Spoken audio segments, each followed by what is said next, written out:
Hey guys, Josh Deere coming to you with a tutorial on how I do my graphics and copy.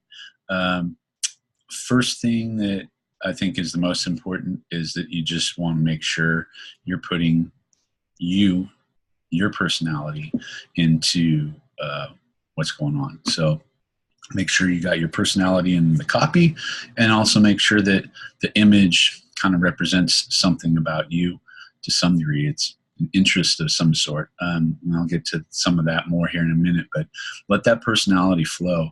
You know, the more you kind of hold back from who you are, the less it's going to be of you, and the less people are going to connect and engage with it.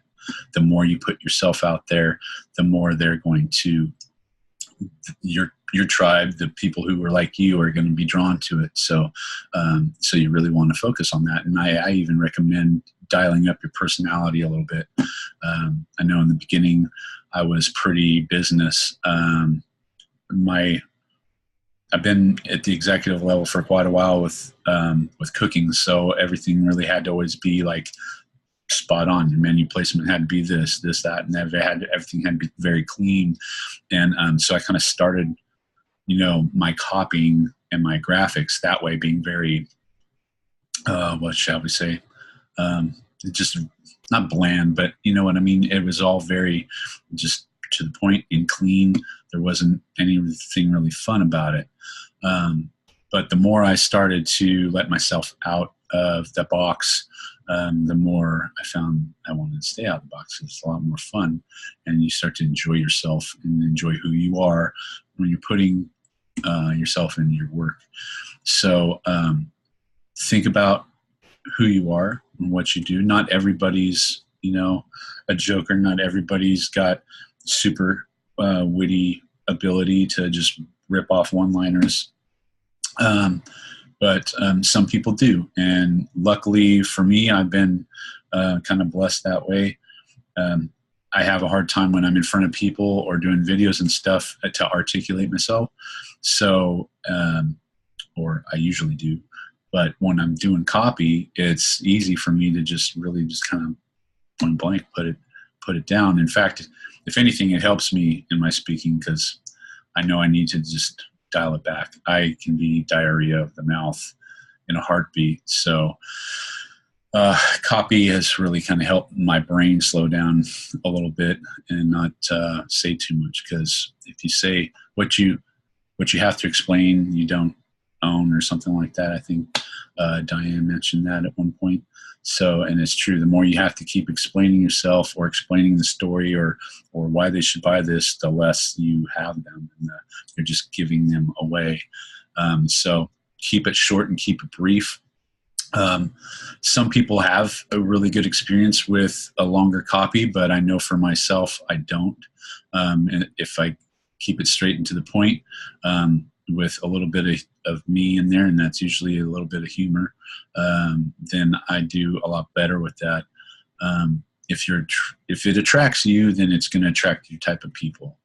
So keep that in mind all the time. I think that's our goal, is to be drawing those people to us, right? So, but again, dial up your personality a little bit when you're doing it. Look at the swipe copy that they include in most of, but not all of the campaigns in your back office. It tends to be a little bit easier to kind of get an idea, at least for me, when I read that stuff, than just the initial like landing page or funnel copy that comes up with the link. So that swipe copy tends to have a little bit more information and a little bit more stuff that you can kind of go, oh, I think I can work with that. So I've been doing that with better success too. So, because you want to take what they're giving us, especially right now in these basics, so till we get used to being able to come up with the stuff on our own.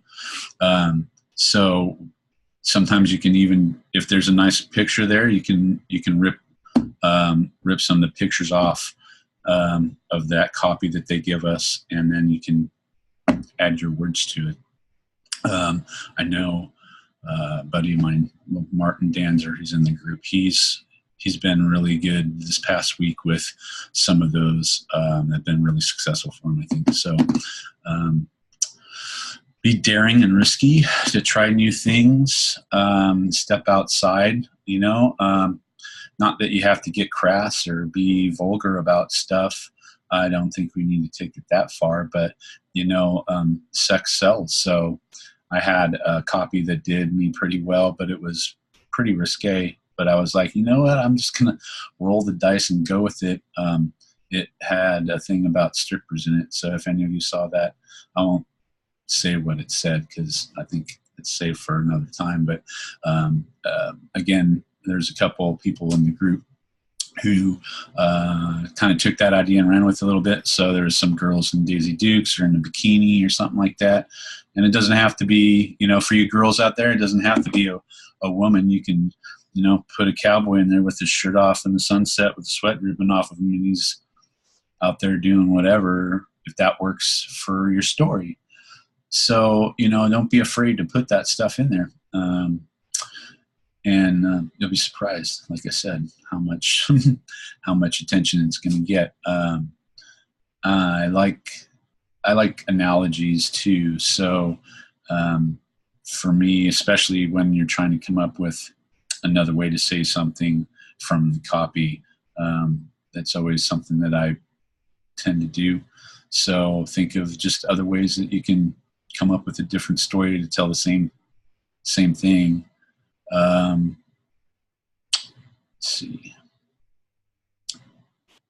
Programs. Yeah, let's go over different programs. So there's tons of graphic programs out there. I'm not familiar with a lot of them. I will admit I have quite a bit of background with Adobe. I've been using it for 15 plus years probably. I used to do a lot of forum graphic work years ago, and then I stopped. So I've been kind of trying to retrain myself with some of that. But I use Stencil pretty much entirely for this process. It's super easy, super fast, and you know, I really haven't found anything that is as convenient. But you can put pictures on pictures. You can turn and twist your text and things like that. So you can really kind of dress up your images a bit.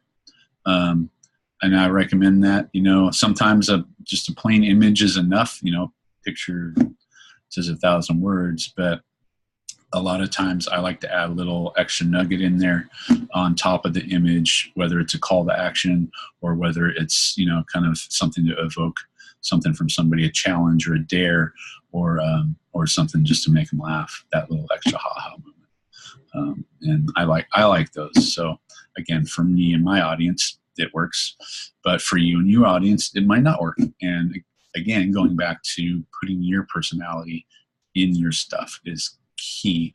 So don't think that you need to do what I do. And then that's why I'm trying to give you some other ideas on what you can do, rather than just be the funny guy with the one-liners all the time, because that's kind of how I operate, and it's not going to work for everybody. So figure out what works for you. If you're just kind of a straight shooter guy that's straight and to the point, and there isn't really any humor or what, like anything like that, then be that, you know, and make sure you're being honest with yourself in what you're presenting. You know, you want to think about your different colors, your text and your fonts. All that stuff makes a big difference on how it's going to pop off the page, or whether it's not, if it's going to get washed out in the picture.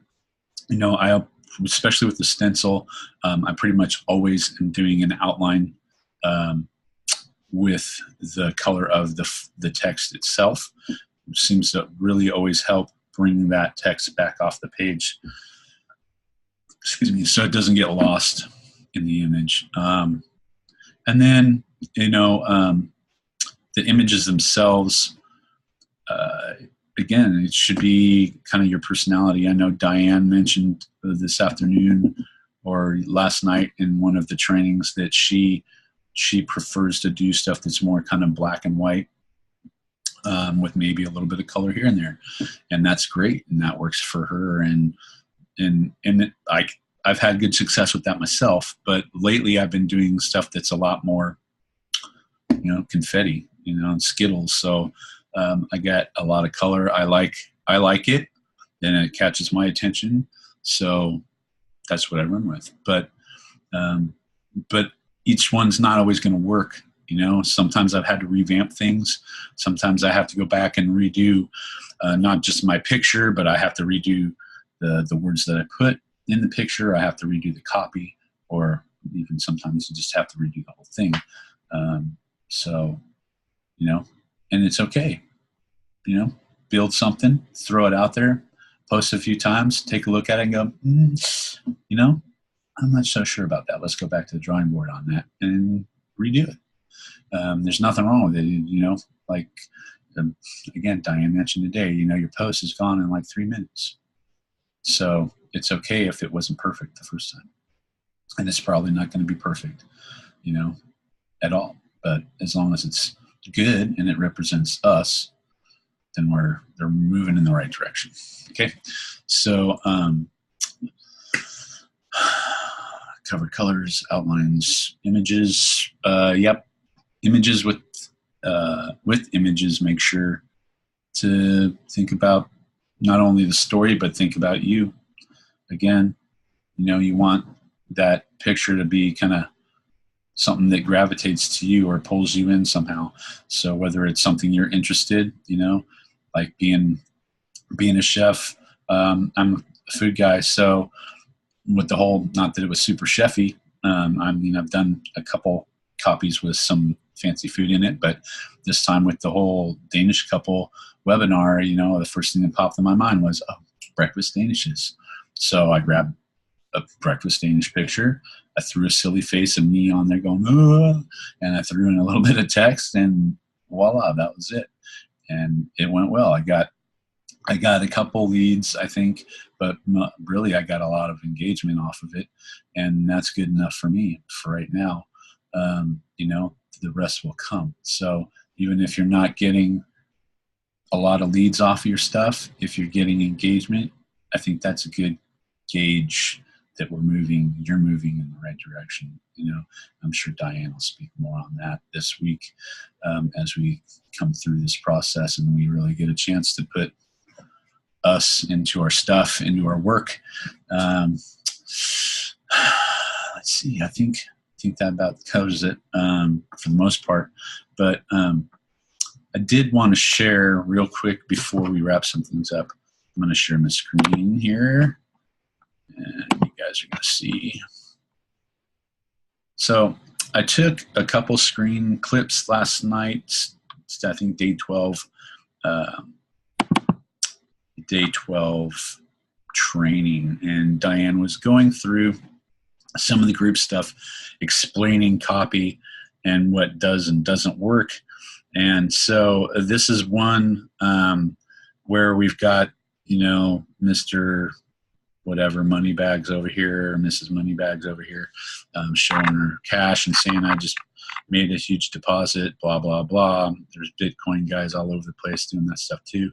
Everybody's tired of seeing cash and Lamborghinis because everybody's doing it and nobody really has it. So, but what I noticed as she was flipping through that is we've got this really clean copy or this really clean picture and graphic to our right, Learn and Grow. It's got a little bit of color. It's really clean and simple. And my eyes go to that so fast every single time. And I'm going to bring up another one here so you can see another one. So see, we got this one to the left. Bunch of color. You think, oh, hey, I got some color in there that's poppy. But, it's really wordy. You got a bunch of words up top. It's all words in the picture itself. You kind of your eyes get tired and lost in it. So I would recommend not doing that sort of thing. Some people have had some good experience with lots of words in their copy, but not this guy. So that on the left, probably not what to do. And then again, my eyes want to go straight over there to Learn and Grow. So keep it clean, keep it simple, keep it you, and have fun. And that, I think, is pretty much the key to how I do my graphics and my copy. So if you have any questions, feel free to reach out to me. I'm more than happy to help. And I think you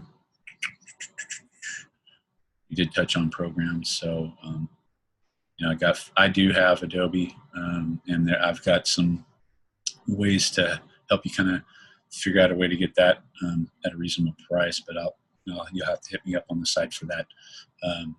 It's not MLM related, but there is some stuff that you have to do in order to get a discounted price with them. But it's super techy. So, you know, unless you're really comfortable with the program already, which means you probably already have it, then you don't need to go there. Get the stencil or whatever the name of that program that Jen is using. You'll be seeing her video this weekend as well, I believe, for her demo. So pick which one works for you. I think that one that she uses is completely free. Stencil, you got to pay for it a little bit, but it's pretty rad. So anyway, that's it.